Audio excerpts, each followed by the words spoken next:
Good morning, everyone. It is my pleasure to welcome you to one of the first sessions of ASYFAIR conference. I'm Shule Tomkinson, an associate professor at Université Laval, Canada, and I am pleased to attend to my earliest panel ever at 5:30 a.m. And we have, but it is worth it, we have 3 very exciting papers that are touching upon credibility determinations of asylum authorities and immigration judges. I'll just admit someone. And without further ado, let's start the presentations. I'll suggest we go according to the schedule, and I will introduce the presenters one by one. First of all, it is Alice Lackey, who is going to present her paper, Spaces of Discretion in Asylum Adjudication, an Insight into Italian Tribunals Specialized in Asylum. Alice is a PhD candidate in political and social sciences at the University of Bologna. She was an honor student in political science at Sant'Anne School of Advanced Studies, Pisa, where she collaborated with the research team DREAM, which is Data Research and Analysis on Migration. In 2019, she earned a master's degree in international studies, curriculum governance of migration from the University of Pisa. In her current PhD project, she investigates how discretion takes shape and influences asylum adjudications in lower courts by focusing on Italy and France. Her research interests are asylum adjudications, asylum policies, and street-level bureaucracy. And I'll ask each presenter to take about 20 minutes so that we have enough time for discussion. Please go ahead, Alice. Thank you for the opportunity to present my PhD project, which is a work in progress since I'm at the second year of my PhD. I will share the screen. Okay, so today I will present you only some preliminary findings on the Italian case, but my research project is both on the Italian and French case, and in particular on discretion exercised by asylum courts and judges deciding on asylum adjudication.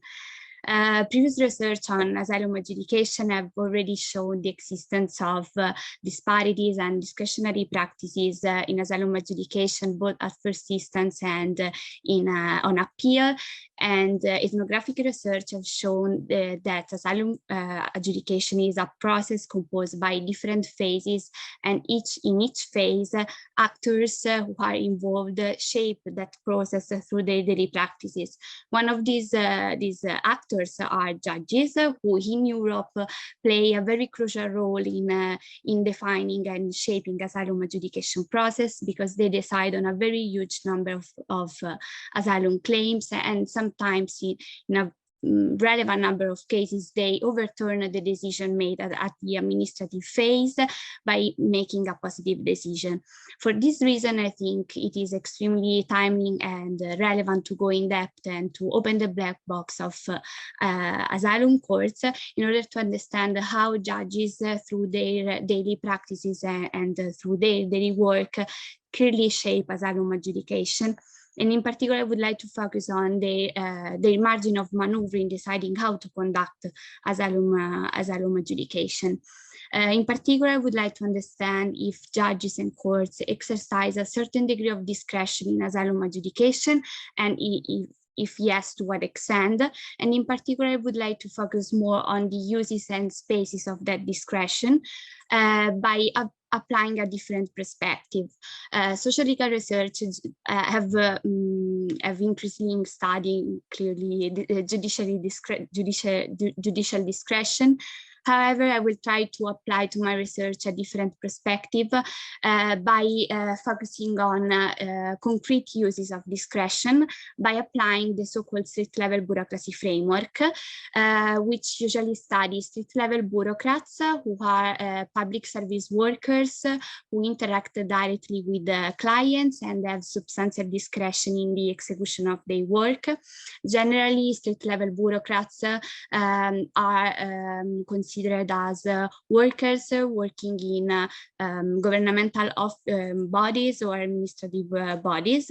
However, Lipski in his previous work added the judges in the list of street-level bureaucrats, and some research have already shown the suitability to study judges to the street level, thanks to the street-level bureaucracy under certain circumstances.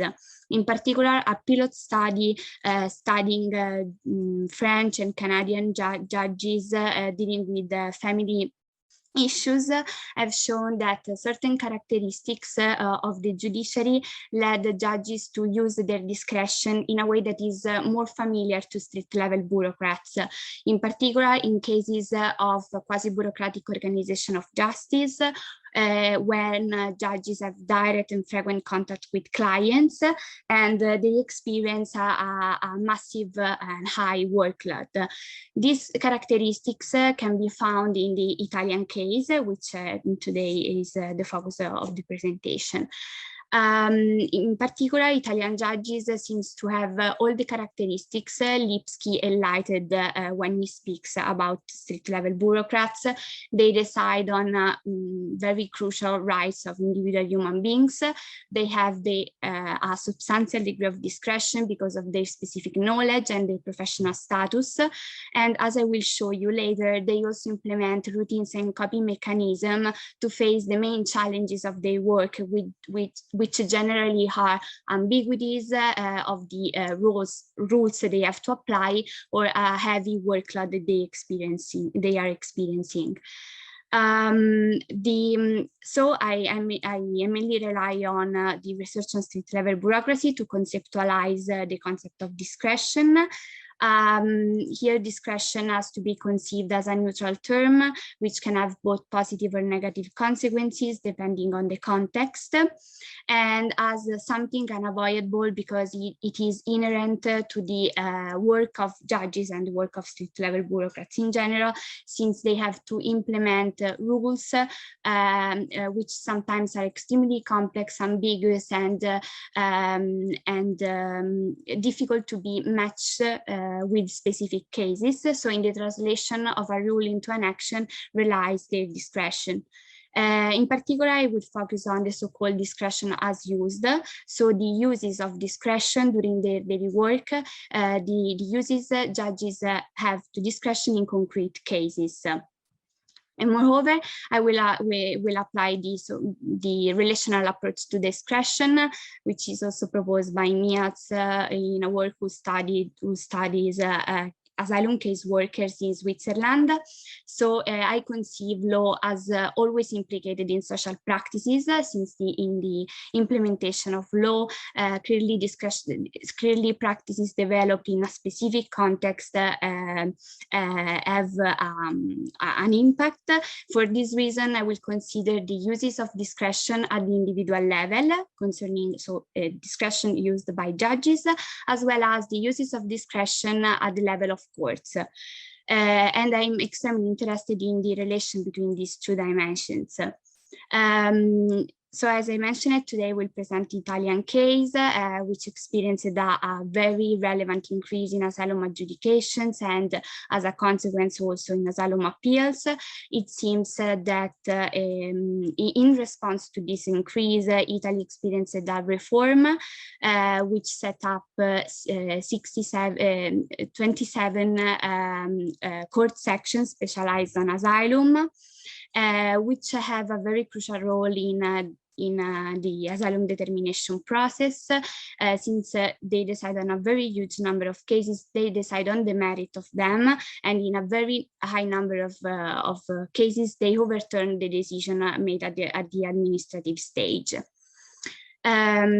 Since Italy adopted a decentralized model, in order to conduct my research, I decided to focus on 6 courts, which I choose according to different criteria: the geographical position, the recognition rates, and different practices courts adopt concerning the asylum seeker interview, which is one of the crucial steps of the asylum determination process. For what concerns the methods, I started with a desk-based data collection, collecting data, the quantitative and qualitative data at national level and also at the court section level. And I conducted some background interviews with judges, which were useful to select the cases. We're conducting the field sites. For now, I conducted the field sites in 4 courts. So the work is still in progress. I started to in each court, I stayed around 1 or 2 months, depending on the number of judges, and I conducted the shadowing, following judges during their daily work, both in informal and informal occasions. I also observed hearings, and after a period of observation, I conducted semi-structured interviews to judges. Finally, I collected some relevant documents, as for example, final decisions and formats judges use as guidelines or COI or country of origin information sheets. For what concerns the preliminary findings, it is at the national level emerged an extremely heterogeneous picture in terms both of recognition rates as well as organizational arrangements and working procedures, which seems to confirm the localism characterizing the Italian judiciary, as the previous research have already shown. This heterogeneity is confirmed also by the fieldwork and the field sites. In particular, it seems that Italian courts and judges maintain a very high level of discretion in deciding how to conduct asylum claims, and they seems to use this discretion in a way that is in fact familiar to street-level bureaucrats in some ways, because they adopt some coping mechanism, which according to street-level bureaucracy are pattern of practices and behavioral efforts that street-level bureaucrats adopt to face the main challenges of their work.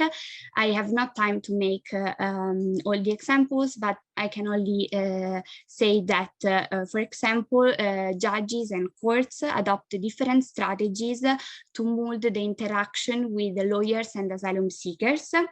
For example, there are in some courts, they decide to conduct the hearing, so which consists of the contact with the lawyer, asking for documents, clarifications, etc. And in a very rare number of cases, they decided to conduct also the interview, so asking clarifications to the asylum seeker on their personal stories, their personal statements. In other courts, they decide to conduct these interviews in all cases. And in courts where they decide to conduct the interview only in some cases, they adopt different criteria to decide whether to conduct the interview or not. Another example of coping mechanism is the efficiency creaming, which consists of the selection of cases which led to the best performance. And it seems that judges decide in some courts to analyze first cases which are, according to them, faster than others and simpler than others. For example, those cases in which they have not to go inside to the credibility assessment, which is, according to them, is the most difficult task and most also time-consuming task. So, for example, they make they prefer to analyze before claims in which they can grant the subsidiary protection status because of the indiscriminate violence of the country. Since this, according to them, is faster. It seems that these strategies occur both at the court section level, and the court section president have an important role in defining those strategies. However, since judges maintain their high level of independence because of their professional status, they adopt some strategies which are not in line sometimes with the court section ones. Finally, we can say that this discretion left to judges is, first of all, inherent to their profession. However, they said that they feel to have a higher level of discretion respect to other kind of fields of law where they worked before, because of different reasons, because they have to experience limited resources in terms of time and non-legal competencies, as for example anthropological issues or security and geopolitical issues. And and above all, they said that they have to apply an asylum law, which is extremely uncertain and complex, which rely to different levels, European, international, with guidelines, with country of origin information, and other sources they have to use, which led them to feel to have a high level of discretion in deciding how to consider those rules and how to apply them to specific cases. Finally, it seems that personal beliefs and opinions come in some cases into play in deciding the strategies they adopt. However, it seems that these personal opinions are more relevant in courts where decided to conduct the interview alone and not with a panel of judges, probably because of the different influence of accountability towards peers. I stop here. I think the time is is finished. Here you can find some references, and thank you for the attention. I'm looking forward to listen to your comments, suggestions, and questions. Thank you so much for your presentation, Alice. I'm looking forward to the discussion, and I have a few comments to give you, actually, after the presentation is done. Finally, our last presentation by Dr. Lorenzo Vianelli, who will continue in the direction of problematizing credibility determinations within asylum authorities. And his presentation is called "The Fiction of Credibility Assessment: How Poor Interpretation and Transcription Undermine Adjudication Procedures in Italy." A few words about who he is and his accomplishments. Dr. Vianelli is a postdoctoral researcher at the University of Luxembourg, where he is the principal investigator of the Age 2020 project, Condit-SOPS. I guess you can tell it yourself. After he obtained his PhD from the University of Warwick in 2018, he was a postdoctoral researcher in the Age 2020 project, CSAWAL at the University of Luxembourg, and in the ERC-funded project ASYFAIR at the University of Exeter. His research focuses on migration management, reception, asylum procedures, border struggles, and secondary movements in the European Union.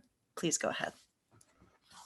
Thank you. Yeah, I mean, acronyms now are very trendy, but they are quite difficult to to pronounce, actually. But yeah, so many thanks for the introduction. As you just said, I'm currently a postdoctoral researcher at the University of Luxembourg, but I had the pleasure to be part of the wonderful ASYFAIR team a couple of years ago when I conducted fieldwork in Italy. And more precisely, I carried out 62 interviews with several actors involved in asylum appeals, such as judges, lawyers, appellants, and interpreters. And my fieldwork took place in several Italian cities, primarily in the north of the country, but also I did some interviews in the center as well. The paper that I'm presenting today, which is still very tentative, so I mean, my apologies for that, stems from the data that I collected in the Italian context. However, I hope that the ideas that I will be sharing with you could resonate well with other geographical contexts too. And for sure, I mean, the argument that I would like to make is a more general one and is about problematizing the artificial distinction between legitimate and illegitimate forms of mobility that underpins the current global migration regime. And I would like to do so by exposing the absurdity and flimsiness of one of the key tools on which the whole regime is based, that is a refugee status determination procedure, also referred to with yet another acronym, RSD. According to the definition provided by UNHCR, RSD, and I quote, is the legal and administrative process by which governments or UNHCR determine whether a person seeking international protection is considered a refugee under international, regional, or national law.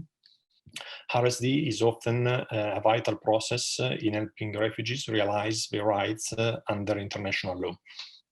End quote. So as we are all aware of here, central to RSD is credibility assessment. That is the process through which case workers or judges in the appeal stage gather information from applicants and examine it in order to determine whether the facts presented by the applicant can be believed, accepted, or not.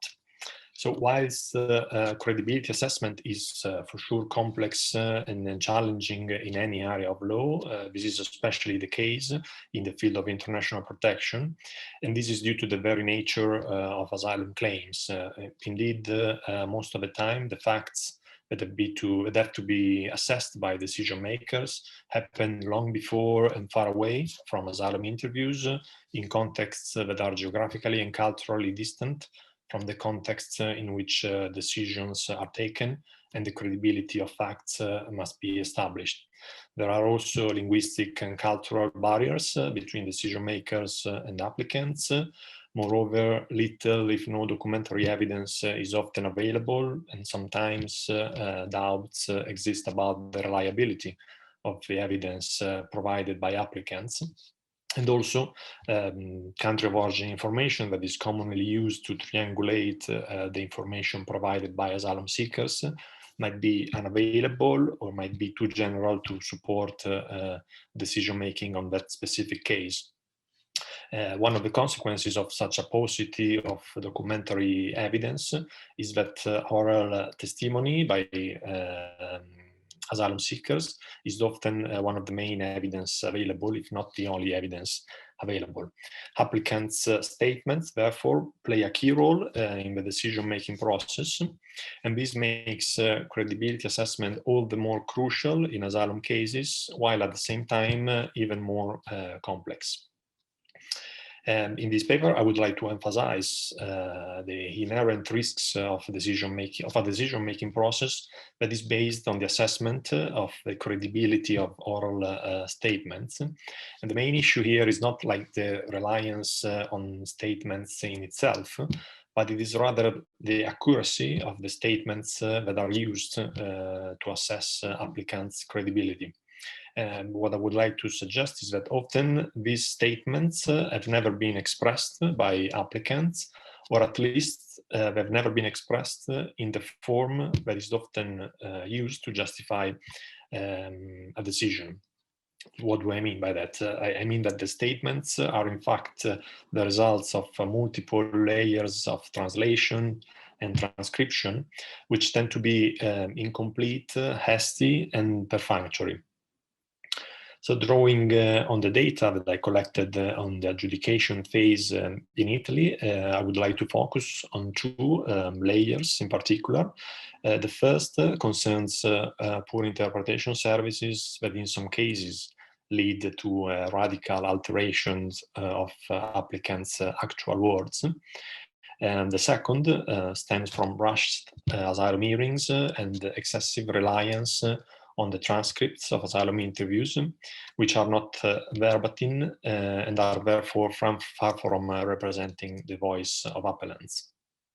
So with respect to interpretation, the first thing that needs to be stressed is that in asylum appeals in Italy, interpreters are not professionals, and in most cases are not provided by tribunals, meaning that appellants have to find one themselves, either independently or through the help of organization managing reception facilities, for example.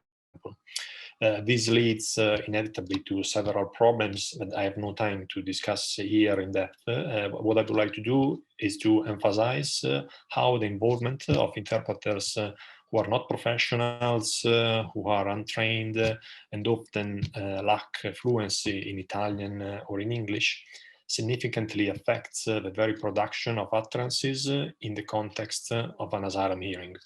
So in my fieldwork, I heard several stories of bad interpretation during hearings, which even led to the invalidation and postponement of the hearing in some cases.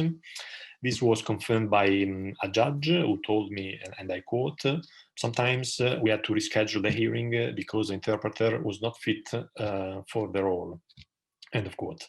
And this isn't an isolated cases. And for example, another lawyer told me, and I quote, "Once it happened to me that the interpreter didn't know the meaning of the word homosexual. So in that case, I asked to interrupt to name another one." End quote.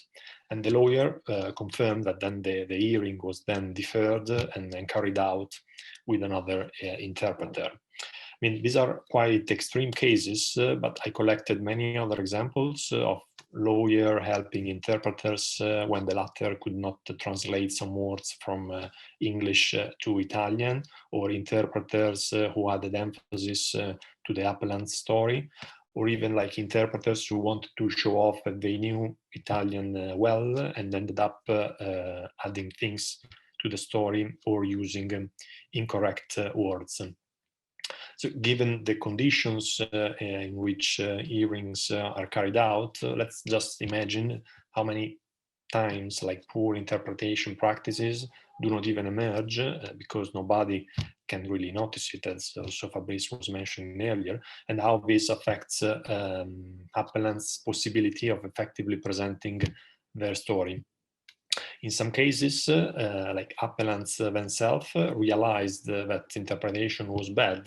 Indeed, one interviewee, for example, told me, and I quote him, "Then I realized that the interpreter said some things that I didn't say.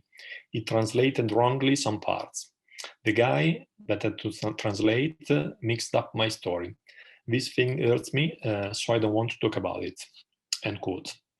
And actually, a couple of appellants I met were so aware of these problems that they were making like huge efforts to learn Italian as quickly as possible in order to be able to tell the story themselves before the judge. And I cite one of them. "Well, many translators have problems because when you explain something, they explain something different. Do you understand? They make some difference. For this reason, I will try to go on my own to the hearing to talk about my problem." End quote. Another appellant told me, "If you speak to a person and then this person translates to another person, not all the information makes it to final destination. That's what I told myself. All the information can't make it through the way you want it. You know what I mean? That's what I told myself, and I started studying to really learn Italian language." End quote. So all these examples show how the interaction between the judge and the appellant is considerably shaped by interpreters, and how bad interpretation can significantly hinder communication between the two, and notably the possibility of appellants to explain themselves. Hence, the communication and the common understanding between the judge and appellant is key to the decision of the case through credibility assessment, but such a common understanding is unlikely to take place given the very conditions of the interaction happening during the hearing. In the statements enunciated by the appellants are diluted, filtered, and transformed before they reach the judge's ears. With respect to the second layer that I was mentioning earlier concerning the transcripts of first instance asylum interviews, which are certainly an important tool supporting the decision-making of judges.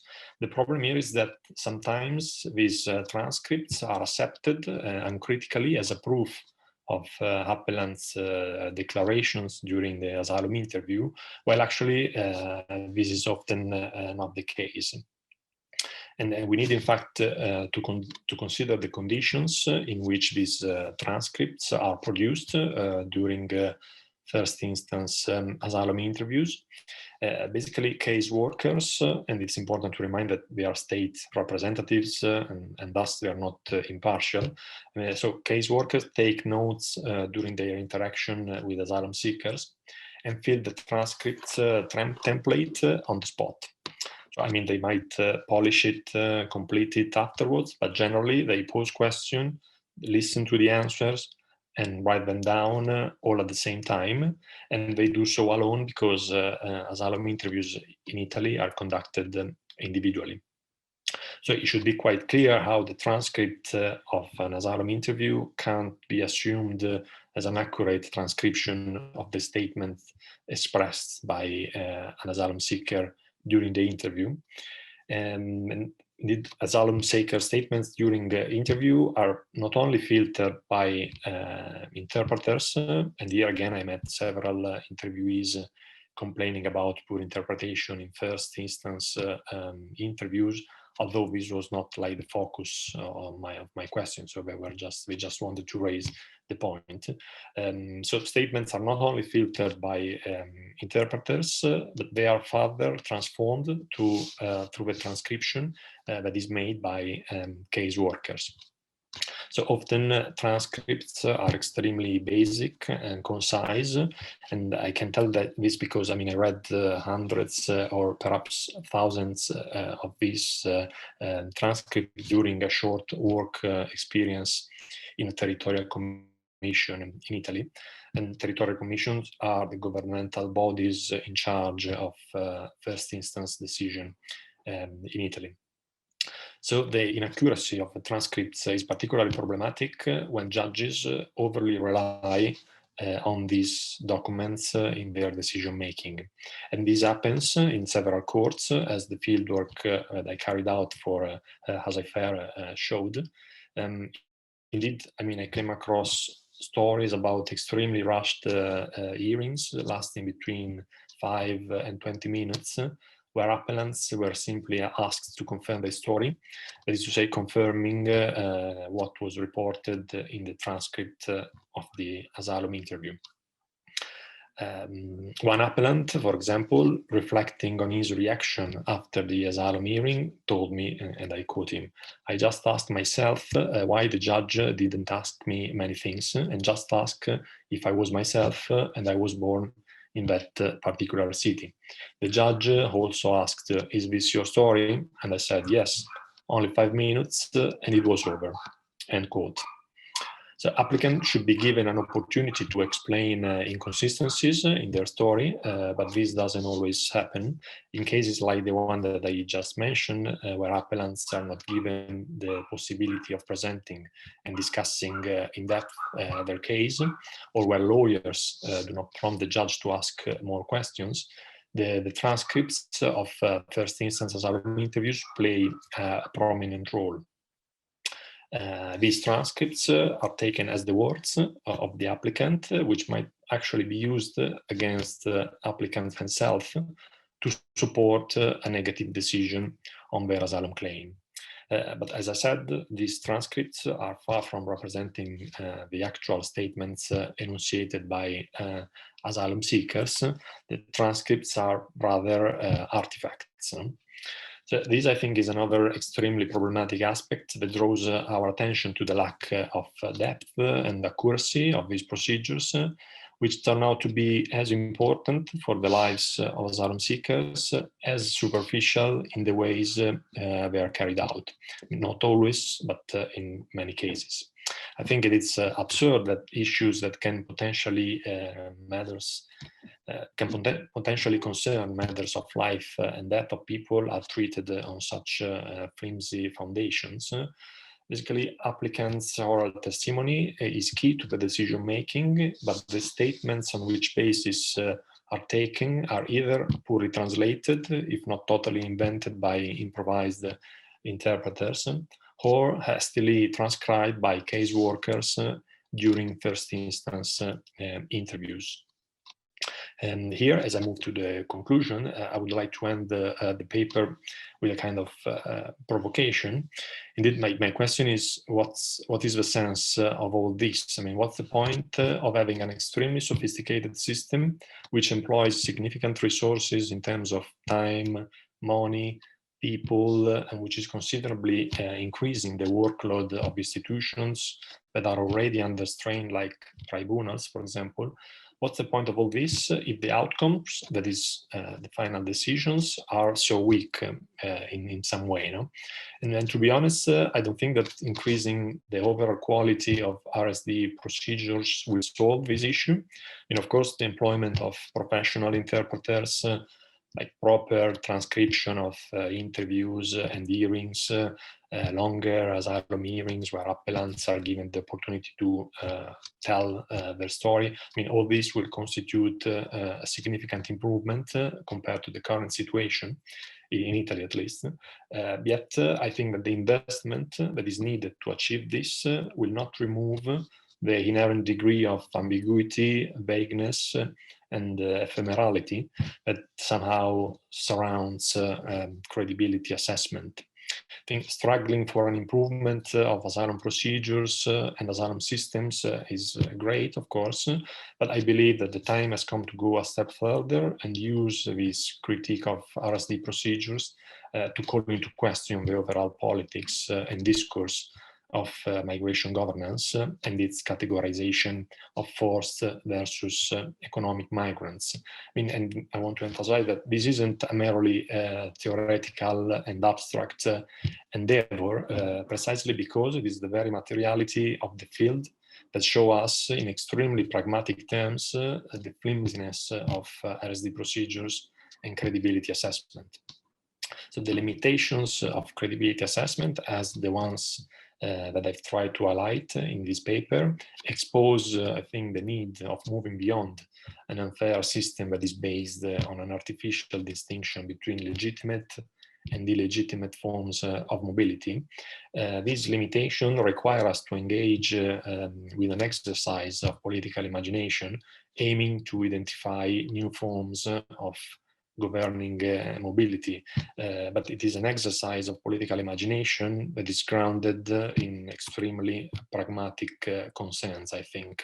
Yes, such an exercise isn't for sure an easy task, but it's one that is even more urgent today. Thank you for listening. Thank you so much, Dr. Vianelli, for this extremely informative presentation. And actually, I would like to thank each and every presenter for problematizing, I would say, refugee status determination, as well as asylum appeals at legal, administrative, and political level, as well as challenging the assumed legal certainty principle within this practice and process. Thank you so much, everyone. We came to the end of the time that is assigned to us. At some point, we were over 50 people. I call this a success for a conference panel that starts super early in the morning. And I'd like to thank again to our presenters, as well as the organizers, ASYFAIR team. And I'm looking forward to more discussions in the following hours and days. Thank you so much, everyone.